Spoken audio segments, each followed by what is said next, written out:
Well, thank you very much. Thank you, ladies and gentlemen, for giving up the time to listen to what I've got to say. I'm with a little company called Bauxite Resources. We are a company that formed in 2006 and we listed on the Australian Stock Exchange in 2007. The presentation that I'm giving to you will take about 25 minutes and it's up there on your screen. So before I start, I'd just like to point out a couple of details about the two photos that are there. On the left-hand side, you'll see a small drill rig on the back of a tractor in a farm paddock. Now, this is actually a picture of our felicitous deposit, an area about 100 kilometres from the port of Grenada in a farmer's paddock. And this is typical drill rig that we see in typical countryside where we find our bauxite. The photo on the right-hand side is interesting because in the middle is our chairman, Mr. Barry Carbon. Either side of him are two very important people. On his left is Madam Shum, who is the senior person of the Shandong Bureau of Minerals and Exploration. The Shandong Bureau, their arm, HD Mining, is one of our joint venture partners. On our chairman's right is Mr. Xu, who is the Minister for Resources and Land of the People's Republic of China, who came out to inspect what we're doing a few weeks ago, and Madam tells us that he was very happy. So very important people for us, and our strong relationships with our joint venture partners and with the provincial Shandong government members is very, very important to us. So just talking about the farmers, the relationship with the farmers, we have agreements over 566 properties. So we've received great support from the farmers whose land we're on. We're very appreciative of that and are very welcoming. So just talk very quickly about the company profile. We have a market capitalisation on the Australian Stock Exchange of $23.5 million, but we have cash at a consolidated level of $48 million. So that's a net fee per share of about 22 cents versus our actual share price, which is about 10.5 cents. So that's a fantastic opportunity to buy a leveraged opportunity. Our board of directors is extremely experienced. Our chairman, Barry Carbon, and I'll only touch on a few of these, but our chairman, Barry Carbon, has the reputation of being one of Australia's leading environmental managers. He, in fact, has received an Order of Merit from the Australian Government for his services to environmental management in Australia. He is the longest-serving chairman of the Environmental Protection Agency for Western Australia. He has also served in similar roles for the Australian Federal Government and for the Queensland Government and for the New Zealand Government. John Sibley, a highly credentialed mining executive with expertise going back for his entire career in the bauxite aluminum industries. Mr. Ding Feng and Mr. Yan Jitai, directors who have been appointed as representatives of, in Mr. Ding Feng's case, the Shandong Bureau, and Mr. Yan Jitai's case, Yankuang Resources. Very important partnerships that we have there, and we welcome them on the board. Mr. Ding is very experienced geologist. Mr. Jitai is a very, very experienced manager, a very pragmatic man, and someone who I have the pleasure of working with. The other directors I'll just skip over in the interest of time, except to say that Mr. Lithgow, is the largest single shareholder, and is also one of the founding directors, a very, very experienced geologist, and one of the driving forces behind the company. So what we're looking at now is the northern part of our southwest exploration tenements. The reason we're looking at this is that we have around about 140 million tonnes of bauxite resources, and they are all within this area. So as you can see, this area is very close to Perth. There are no tenements that are a long way away from major infrastructure, a major port. Note the existing railway lines that go through and around and past our tenements. Very important as one of the main costs of transporting bauxite when you're talking about selling it. These are the top 4 deposits. So the Aurora deposit is our original deposit that was developed, and we did a trial mining operation there a couple of years ago. The Felicitous deposit is our largest one that I'm most excited about. That Felicitous deposit was announced to the Australian Stock Exchange in June 2012, and the very newest one down the bottom there, Cirrus, was announced in July 2012. So we've had a lot of, the last 6 months has seen the culmination of a lot of work, and in fact those top 4 deposits, I would classify them as our most developable prospects. Between them they take up 127 million tonnes of our 140 odd resource. So the Aurora deposit is within the Bauxite Alumina joint venture, and I'll come to that a bit more in a moment, but that was the original deposit that we tested. We're currently, or our Bauxite Alumina joint venture, our joint venture partner, one of our joint venture partners, is currently carrying out environmental studies for the Environmental Protection Agency. Those studies should be finished later on this year, and I would expect that we would see our final submissions to the EPA around about March to April 2013. With the Felicitous deposit, we are still carrying out ore characterisation work. In fact, we're doing ore characterisation work for all of those deposits, all those 3 in the north, and that work should be finished in the next 3 months. And from there, we'll be able to work out the best way to progress forward with those.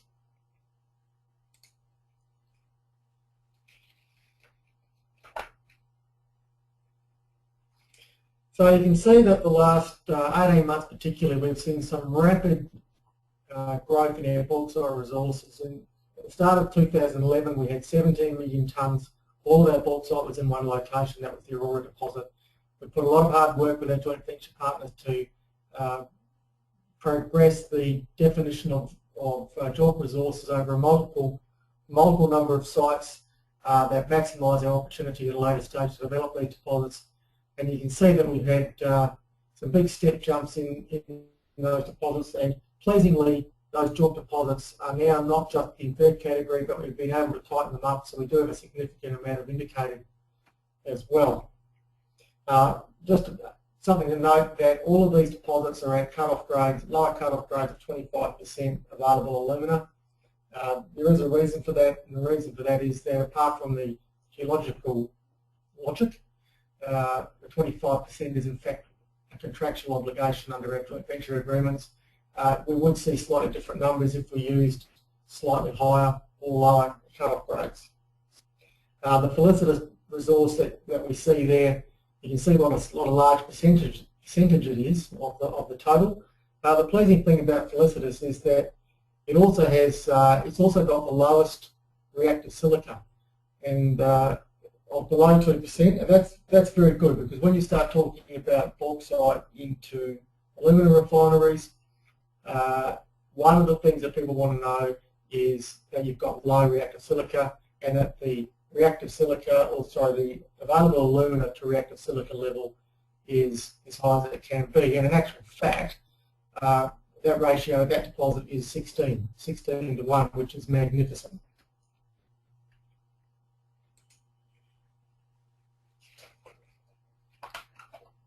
So this next slide that we're looking at really just shows that we're in a region there that has a lot of existing mining and refining and infrastructure.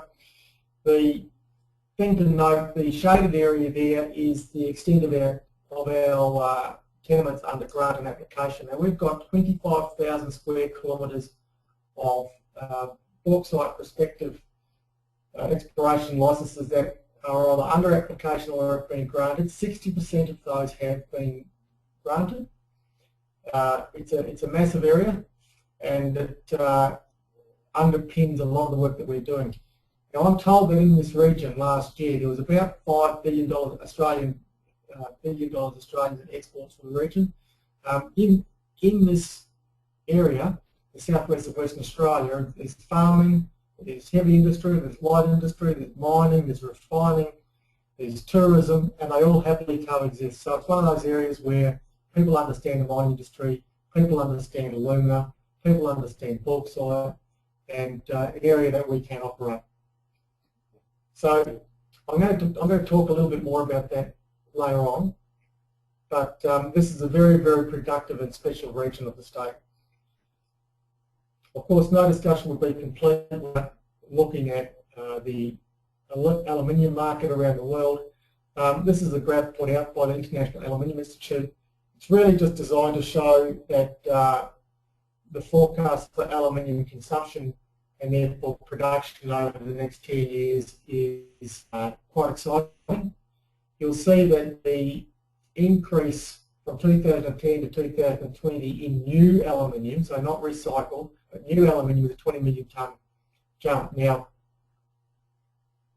that may be accurate or it might be up by 10%, but in general terms, what that means is that 10 million tonnes of, or 20 million tonnes of aluminium production requires 40 million tonnes increase in alumina production, which means that 100 million tonnes of new bauxite production will. Now, that's a rather interesting number, 100 million tonnes, because in actual fact, what we find is that 23% of the world's alumina is actually produced from this area where our tenements are. So what we're really saying is that the world will need in the next 10 years to double or to double the production of the world's premier bauxite and alumina producing region. That's a big ask. So if you look at this graph that we're looking at now, what this shows is imports of bauxite into China over the last 8 years, seven and a half years. So bauxite imports in China are largely driven by refineries that require 100% bauxite inputs for supply. So a number of refineries in China do not have Chinese supply, and the interesting feature about the Chinese refineries are they are all dependent on high temperature processing, so high temperature refining. Now, the bauxite that we supply will be gibbsitic, primarily gibbsitic. Now, gibbsite is interesting in that it requires low temperature refining. So when you put a gibbsitic bauxite into a high temperature refinery, then what that means is that refinery treats it as a sweetener, so it's treated as a high grade input, which means that the costs of that product are lower than the high temperature bauxite that otherwise might be treated. So that would be high temperature bauxite, would be Bauxite or some other type of bauxite.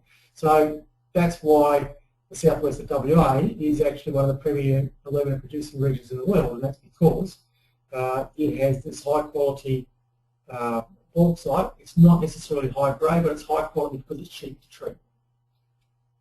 And just looking at the prices for bauxite there into China, it's just something to note there, or the two things, that the green line is the Indonesian bauxite prices, and you'll note that the Australian bauxite comes in at a premium. That's largely because of the quality of the bauxite. And you'll also note that the price of bauxite at the moment is far lower than it was at the 2008, middle of 2008, and it is increasing. One of the reasons why we expect it to increase is that one of the largest importers or exporters of bauxite into China, in fact 79% last year, 79% of bauxite imports into China were from Indonesia. That Indonesian supply has now tightened up because the Indonesian government has put restrictions on export of bulk materials. So we would expect that the price for Australian bauxite will increase quite significantly over the next 6 to 12 months. So I did I did mention our two joint ventures. We have two bauxite joint ventures. So the first joint venture is with the Yankuang Resources Group. So the Yankuang Group is a group out of the Shandong province of China. It started off as a coal miner, has branched out into aluminium production. It is the owner of quite a considerable amount of coal production in Australia. Two main centres, the Felix Coal Group that it bought 2 years ago in the east coast of Australia, and recently it paid $300 million Australian for the Premier coal assets, which are in fact adjacent to our southern bauxite tenements. So they are an absolute joy to deal with. With them we have formed what we call the Bauxite Alumina joint venture. It's actually a number of joint ventures managed by an operating company that we jointly own, and that was set up in early 2011 and was fully formed in, I think, April 2011, and is run independently with a board made up of representatives from both Yankuang Resources and BRL, and it's functioning very well.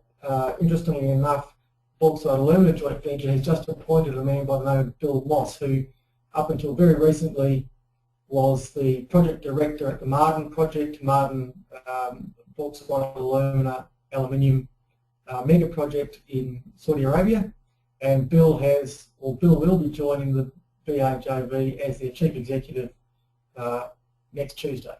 So it's a real coup. Bill's going to do some great things with us. The HD mining joint venture is actually the smaller joint venture that we've got. That's an area, covers an area of about 1,000 square kilometres.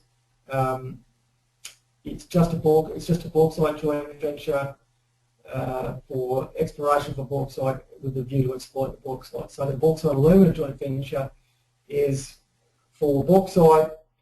For one joint venture is a bauxite, but the other part of that joint venture is actually looking at development or the potential to develop a alumina refinery.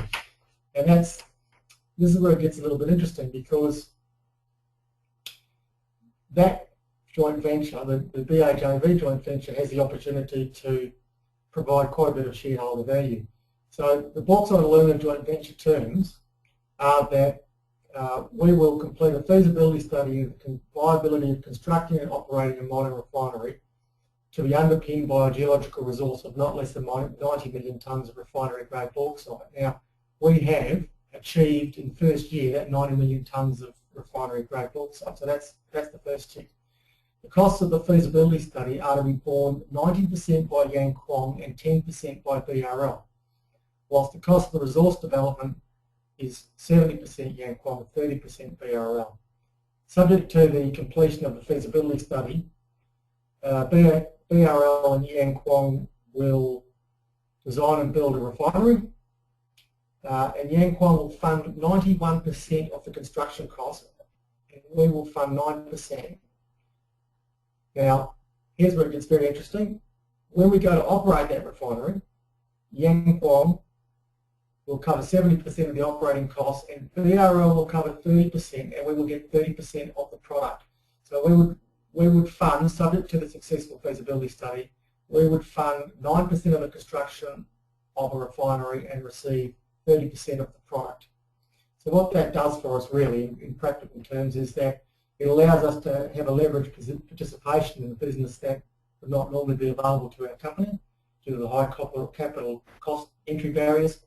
So what that does is it allows us to exploit and monetize the bauxite resources that we have in multiple ways. So either as a directly exported product, or as mining it and selling it to an existing refinery, or in fact to deliver it into our own jointly owned refinery. And just lastly on that, those joint ventures are over around about 90% of our tenement area in the southwest. And so they are responsible for covering the minimum expenditure cost, because when you have tenements of that area, one of the statutory obligations is to spend money on those tenements. So those joint ventures cover the minimum tenement costs. So we are largely protected from any downside there. But interestingly enough, 100% of the other mineral rights. So we think this is a reasonably prospective piece of Australia, and we have retained the upside with the other mineral rights. Note on the bottom right hand side, Mr. Shu and our chairman, Mr. Carbon. So a very recent photo.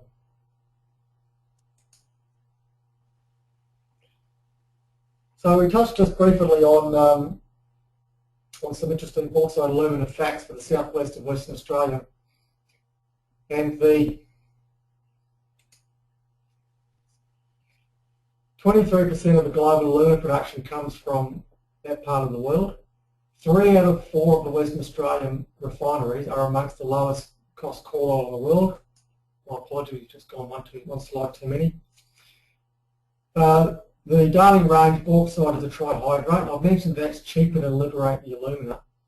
But importantly as well, the bauxite that's found in this region is very shallow. So it's typically between 300 millimetres and 2 metres from the surface. So what we have here, as well as having a high quality, low cost bauxite, we actually have a bauxite that is relatively cheap to mine. So we don't have waste to move, we don't spend a lot of money, we wouldn't spend a lot of money moving waste, we just walk in, take the top off it and mine the bauxite. So that's a very important factor. If you recall that I mentioned that 3 tonnes of bauxite is required for 1 tonne of alumina, every tonne of waste that you're not moving is money saved and lowers costs.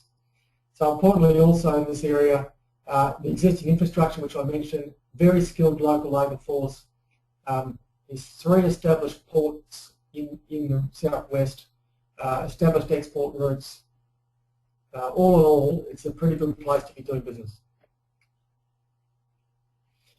So just touching now on the other mineral potential, the southwest region of WA, as well as being 23% of the world's alumina, actually has some highly productive and very important other mining operations. So Boddington Gold Mine, for example, which is the middle of our tenure area, is a 20 million ounce gold resource. The Collie Coalfield is a 2.4 billion tonne coalfield operated by 2 parties. One of them is the Yang Group, which are Yang Resources is of course our joint venture, one of our joint venture partners.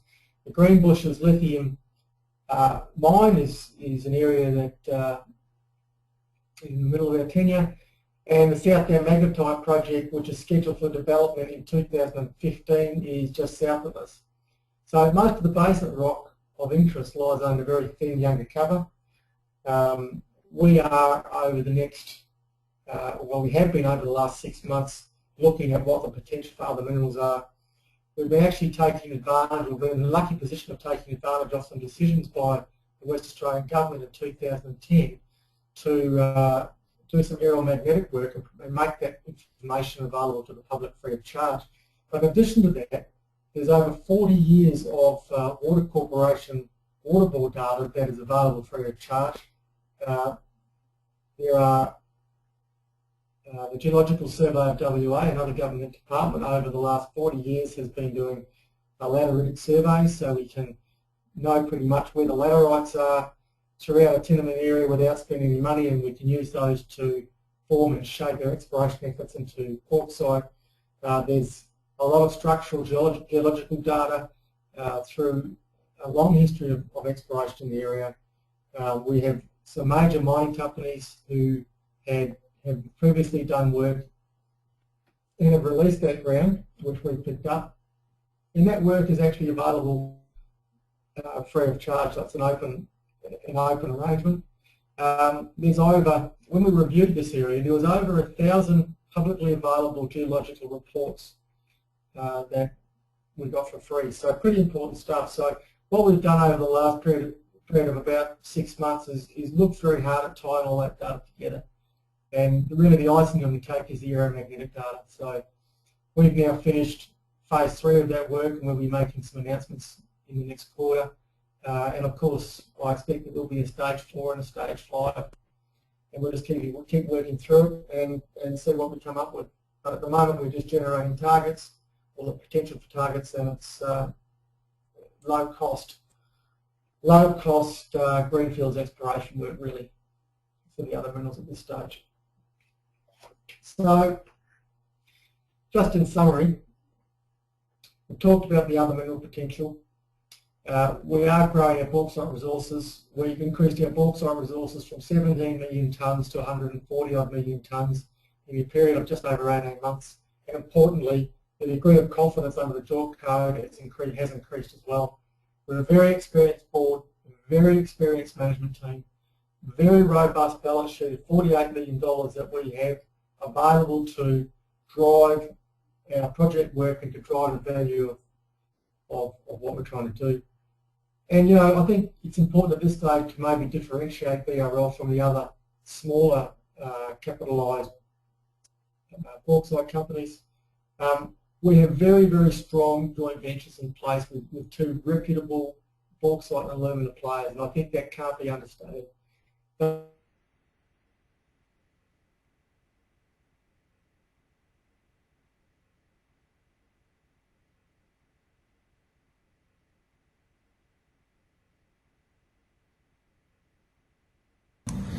Hi, Scott. This is Jesse Feinberg. You there? I think maybe your audio cut out. Let's just give Scott a second, make sure we can hear him. For the moment, though, actually. Pardon? Oh, no, go ahead. I'm sorry. I thought perhaps maybe it's just on my end your audio cut out. This is Jesse, but please continue. I'm sorry. It's probably just on my end.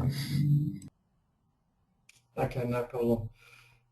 So that existing infrastructure is very important, along with the skills and the knowledge and the community attitudes, very, very important things.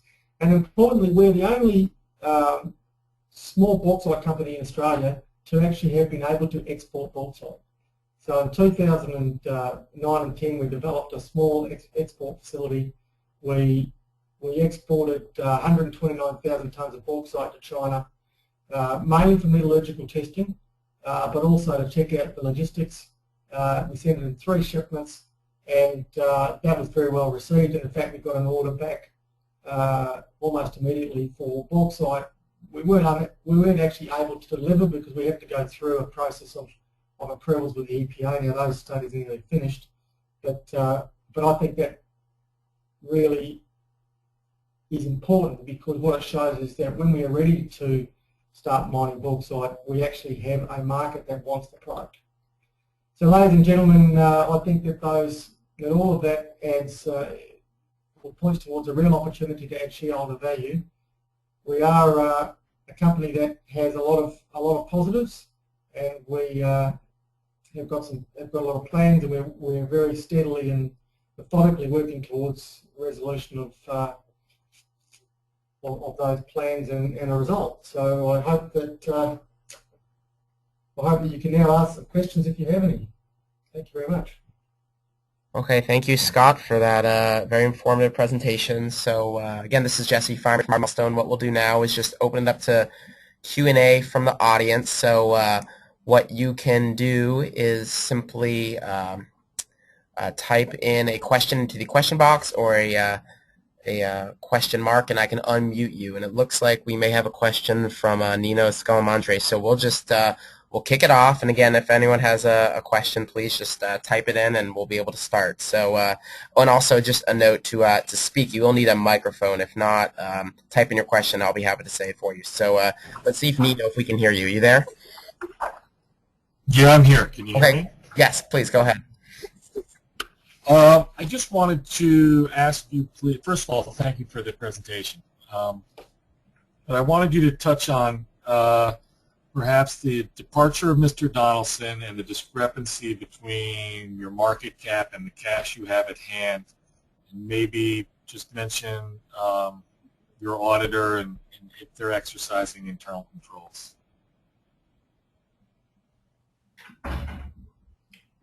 Scott, are you there? Sure. Yeah, look, I didn't quite catch the last question, but I'll answer the first two, and then perhaps you might want to re-ask the last question. The first question was about my movements. Look, I joined the company the company employed me in 2010. I actually formally started with them in January 2011. When I started, we set ourselves some targets, and one of those targets was to have the 100 million tonnes or 90 million tonnes of coal. So I seem to be getting some feedback here. Was to set, anyway, we'll carry on, to get 90 million tonnes over a 3-year period. We've actually smashed that target. I'm very, very happy about the progress we've made. Now, I've made a decision for personal reasons that I am not going to be available for a full-time role. So I'm departing for personal reasons. And we made that announcement, I think 5 months ago, that I was going to step down at the end of the year. The company's in the final throes of making an appointment for my replacement, and I have offered, or the company has asked me to, and I have quite readily agreed to stay on until, or stay on at the board's pleasure until we're all satisfied that a replacement can be put in place and up to speed. So there's nothing particularly interesting with that, except that I've agreed to maintain a relationship with the company ongoing, but I'm just not in a position to be able to be a full-time chief executive at this stage. The second question was about the share price. Yeah, look, it's been a bit of an interesting one. You can see if we go back, if we go back to the first graph, let's just see if I can take us back there. If we go back to the first graph, we'll see that the share price has come down over the last 6 months. But importantly, it's come down over the last probably 15 months from being roughly equivalent to its cash backing as most exploration companies are. Most exploration companies trade just below the cash backing. But the interesting thing is that is roughly covers the area where the world markets have been in some degree of turmoil. And so I think it's a combination of several factors. One is the market in general. If you actually have a look at equivalent companies to us over that same period of time, so if you take, for example, the most pure and true measure of the bauxite alumina in Australia, which is alumina, on a percentage basis, their share price and our share price has performed almost identically.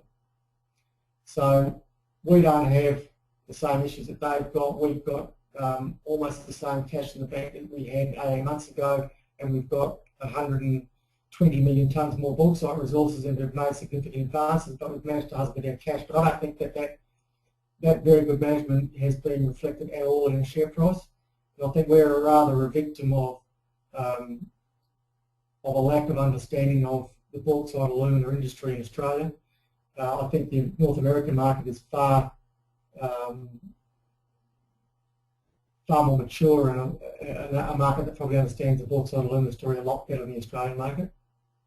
And the third question, I'm sorry, you're going to have to repeat it because I didn't catch it. My third, all right, thank you for clarifying that. My third question was regarding the discrepancy between your cash balance and the market cap. Who is the auditor, and do they exercise internal controls? Yeah, the auditing company called Judd Mann, and in fact we've just completed our annual accounts. I think we announced them yesterday, and they've been right through them from the start to finish, and they have given us the big tick. I'm not sure what the relevance of that is to the share price, though. Well, what I'm trying to get at is, I mean,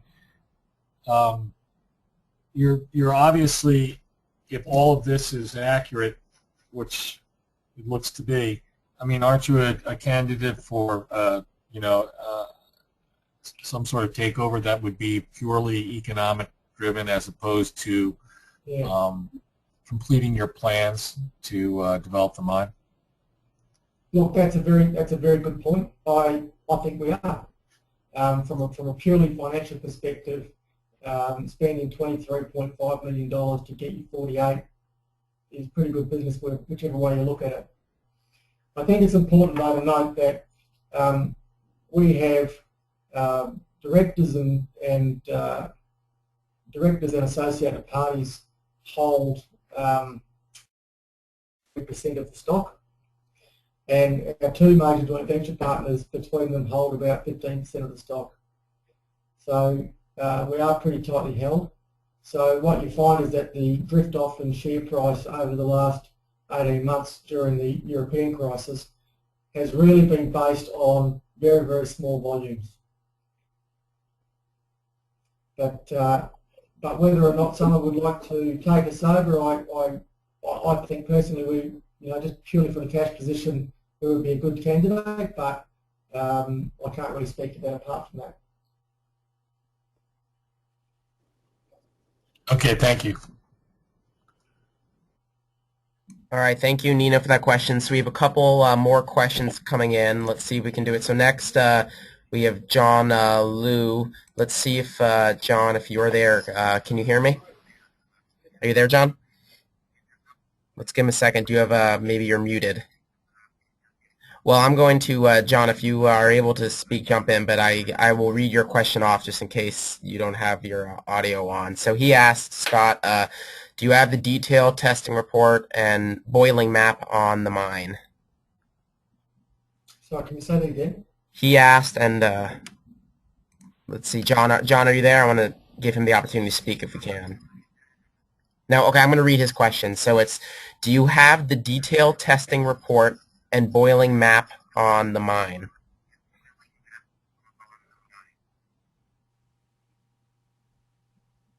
I'm not sure what you mean. The detailed testing. The detailed testing report on the mine. Yeah, this is what he typed in. If you don't know, we can maybe I'll circle back with John offline. If you can't speak up, John, we can circle back to you offline, and we can go to the next question. Sound good? So let's try David Steifko, who I believe when I've spoken in the past may not have a microphone. Let's see if he can speak. If not, then I'll read his question as well. David, under the Australian Stock Exchange. Are you there, David? So one of the things about that JORC code is that it's quite good, and that there are requirements for third-party verification. So all of your resources have to be done. They can be done in-house, but they do require external auditing by a qualified third-party geological or geologist who's an acknowledged expert in that particular field with that particular mineral and that particular mineralisation. So that the JORC resource is detailed. As far as other work is concerned, characterisation, which is really a petrology or a metallurgical characterisation, we're actually doing characterisation work with our joint venture partners now for all of those northern resources. So all the resources apart from Ceres, remembering that we only announced the Ceres resource at the end of July. So, but all of the other deposits are currently undergoing bauxite characterisation test work now. And that's being done with the CSIRO, so the Commonwealth Government State Laboratories. Okay, thank you, Scott. I know we have a question by David Steifko, and I think he may not have a microphone, so I'm going to go ahead, David, and read your question on your behalf. So, Scott, David was asking, I know your stock peaked earlier this year and has been flatlining since. This is indicative of the entire commodities space. Was there something in particular that happened with your company, or are you just mirroring the space? I think I've already answered this, but no, look, I think we're just mirroring the space. We really, when you go back and have a look at the last 18 months, you can actually see the trend is matched almost precisely with all of the bauxite alumina companies. You can put the graphs together and they are absolutely the same. Okay, great, thank you. So I want to give a few more minutes, see if other people have other questions. Let's see here. Yeah, I know if John Liu, if you're there, you can speak up and maybe ask your question again. If not, we'll move on. I guess he doesn't have a microphone enabled. So I want to give another few minutes, see if we have other questions. Maybe I have a question to ask while we just give people a moment.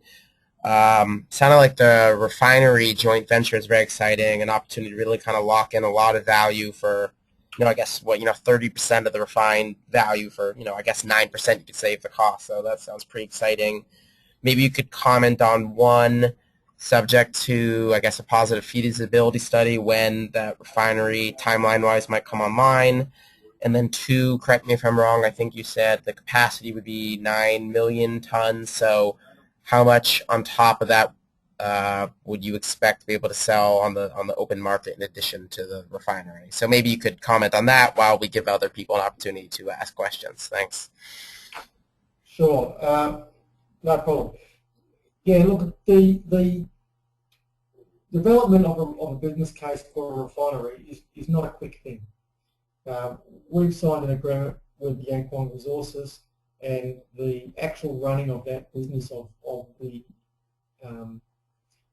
resource definition and the subsequent feasibility study, which develops or looks to develop a business case for that refinery, is being run by an independent joint venture. So that's not something that I can directly talk about the nuts and bolts of when and where, but I can talk rather generally about it. The agreement that we signed was actually envisaged a 5-year program, and at the end of that 5 years we would have made a decision about a refinery and would have commenced construction. Now, that word commenced construction is rather loose, and it can mean anything that's not actually defined in our agreement. So what it really means basically is that we've got a business case, and the business case is positive, and that we will have started work. So, but that joint venture has only been in place for just over 18 months. So we've still got quite a bit of time before the business case will be proven. Given that there are a number of refineries operating in the region, and that it has some natural advantages, the bauxite has some natural advantages, we have high expectations, but nothing's ever certain in this market. So, but just to clarify, it's not 9 million tonnes. What it is that we have set a floor in those agreements, and that floor is that we have agreed that we will not consider building a refinery that produced less than 1.1 million tonnes per annum of alumina. Now, in actual fact, that's a rather small refinery. And in fact, I think of the 4 other refineries in Western Australia, the smallest one is about 2.1 million tonnes. So there is no upper limit, however. So we've simply said that it's not worth building a refinery at less than that, and we signed an agreement to say we wouldn't consider it, and we go from there. So that 1.1 million tonnes of alumina would require between 3 and 4 million tonnes of bauxite. So of that alumina, 70% of that alumina would belong to Yankuang Resources, and they would actually take, I imagine, would take that to feed the aluminium smelter in the Shandong province of China. So one of the reasons that they've come into this agreement with us is that they actually don't have an alumina refinery to feed their smelter. So what this gives them is the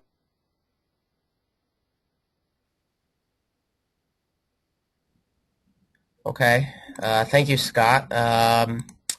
So with that, I don't see any further questions, but I want to give people one last opportunity to type in any questions they have, and then if there are none, perhaps we'll wrap it up. and then from there, I will follow up with all you, the attendees. So thank you for tuning in. I'll follow up with you, see if you have any further questions. Of course, if you'd like to have a other markets.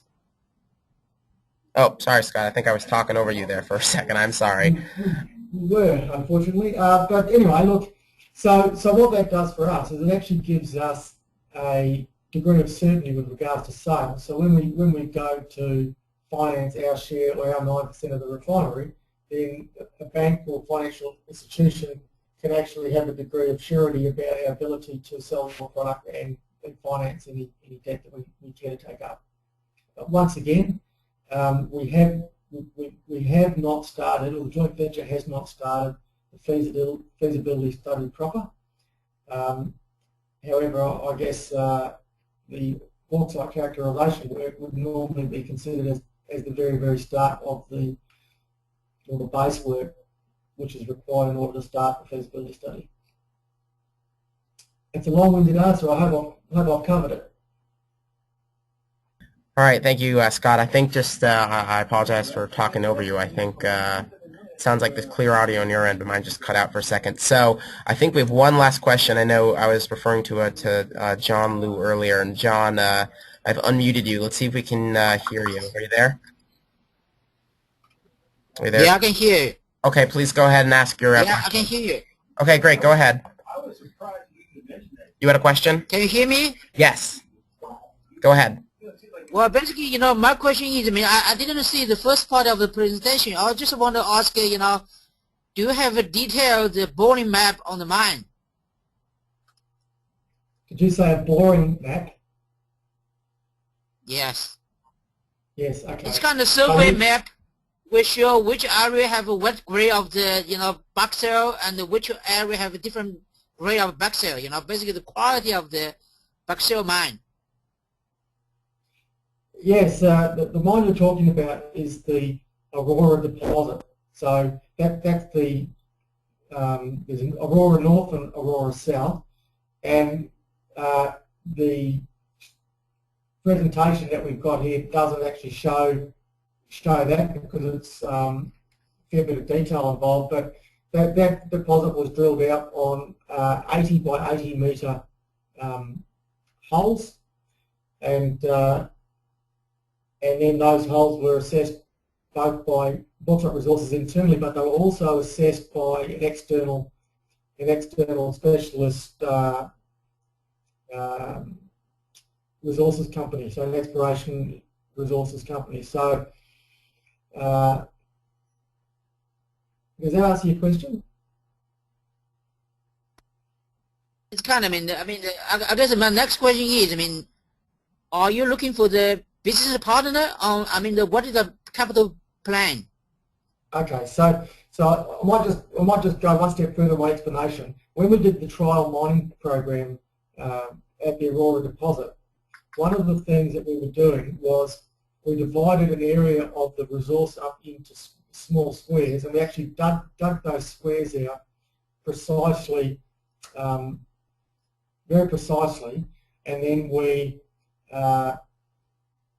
put them together and blended certain squares together, which was designed to then tell us whether or not the resource model that we had put together was going to be reflected by what was received into the refinery. Then we sent those 3 shipments off to Shandong province, and they were delivered to three parties, and then those parties sent us back their assessment of what was in those in each of those shipments, and the shipments corresponded almost perfectly to what was in our geological model. So that was supposed to be the final test of what we had in the resource. So hopefully that clears that up. Now, as far as the capital is concerned, are you asking the capital about mining or the capital about the refinery? Well, basically I'm asking, do you have a plan, how much capital you're going to raise to, push your mine operation in forward? Okay. And look at you have kind of like a 48 million cash, So, what is the business capital plan, Okay, so really there's two parts to the answer there then. We raised that $48 million largely in order to make sure that we had enough money to develop a mining operation, a bauxite mining operation. So if we're just talking about the North Bendoon project, which is the Aurora resource, that resource is part of the Bauxite Alumina joint venture, so we own that resource 30%, and Yankuang Resources owns it 70%. So any capital requirements would be split 70-30 between the two parties. So I would expect that for the mining operation there, that we would have enough cash already, so that we would not need to go back to the market to raise more capital to develop that mining project. I wouldn't expect. If we wanted to get subsequent mines up and running or other mines at the same time, that might be a different matter. But for that project, that's the most advanced project, and I can't see us needing any extra capital for development of that, apart from the money we've already got.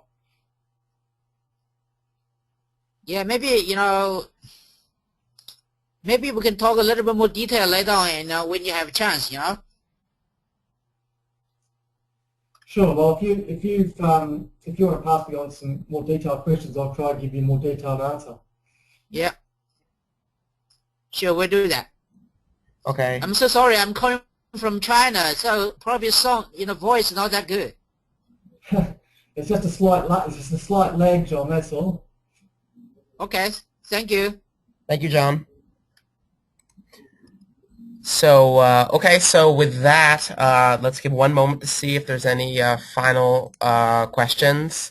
And from there, we'll conclude. I want to thank everybody for joining us today with Scott Donaldson from Bauxite Resources for that great presentation and the Q&A. Going forward, I will follow up with all of you, see if you have any further questions for Scott or need clarification on anything that was spoken about today. Happy to facilitate, help get those questions answered. So, Scott, I'm not seeing any final questions, so maybe I'll give you the final word, and we can call it for you. We'll call it a night. Does that sound good? Well, thanks, guys. Thank you very much for taking time to listen to what we've got to say. It's quite a wide subject, quite a wide subject to try and cover in a forum like this. So I really just ask you, if you do have any questions you think you've asked of later, please feel free to get the boys to forward them on to me. I think you can see, though, that the company is very well positioned to progress our business plans, and that we have more than one string to our bow, and we have ourselves in a very strong position with two very reputable and strong joint venture partners, and I hope that you are left tonight as positive about the future for the company as I am. Thank you very much. Thank you, Scott. Thank you, everyone, again for joining us. This will include today's webinar. Everyone have a very nice day. Thank you very much, Scott. Goodbye. Goodbye.